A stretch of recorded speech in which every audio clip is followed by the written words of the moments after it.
Mkorofi mmoja shuleni ana tabia, kila anapomwona mwanafunzi mpya aliyehamia, humwomba pesa na harudishi kamwe. Akiona mhanga mwingine tena, anajihisi mwenye furaha ndani yake.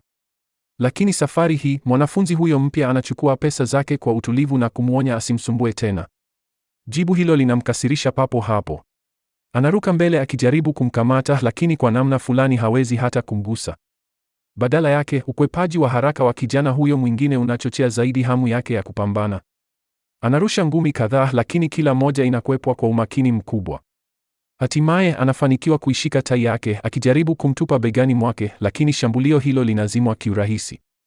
Mwanafunzi mgeni anaendelea kusisitiza kuwa hataki matatizo yoyote, lakini mchokozi anakataa kurudi nyuma. Akifikiri bado ana nguvu kwa ujuzi wake wa mieleka, anajaribu kumwangusha chini, lakini anasukumwa kando bila juhudi yoyote. Katika hatua hii, ni dhahiri kwamba kwa upande wa mbinu, kasi na nguvu, mwanafunzi mgeni amemzidi kete kabisa. Ghafla mwalimu anatokea. Hali inatulia kwa muda, lakini mkorofi huyo anazidi kukasirika kadiri anavyofikiria tukio hilo. Akiwa kwenye chumba cha muziki, anavunja hata Rubik's Cube yake anayoipenda. Baada ya shule, anakusanya kundi la wafuasi wake na kumfuatilia mwanafunzi mgeni. Kwa mtazamo mmoja tu, mwanafunzi mgeni anahisi nia yao na ghafla anaongeza kasi ya kukimbia ili kuwatoroka. Akigundua kinachoendelea, mkorofi huyo anamkimbiza.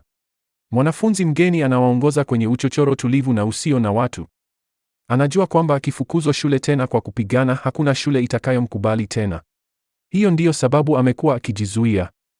Lakini pia anaelewa kuwa asipochukua msimamo thabiti, unyanyasaji wa namna hii hautakoma kamwe. Anachora mstari ardhini kwa mguu wake na kutoa onyo kali asivuke mstari huo. Baada ya kusita kidogo, mkorofi huyo anashambulia tena, lakini anaangushwa chini papo hapo. Mwanafunzi mgeni anachukua mkoba wake kwa utulivu na kuondoka, huku kukiwa hakuna anayethubutu kusimama mbele yake.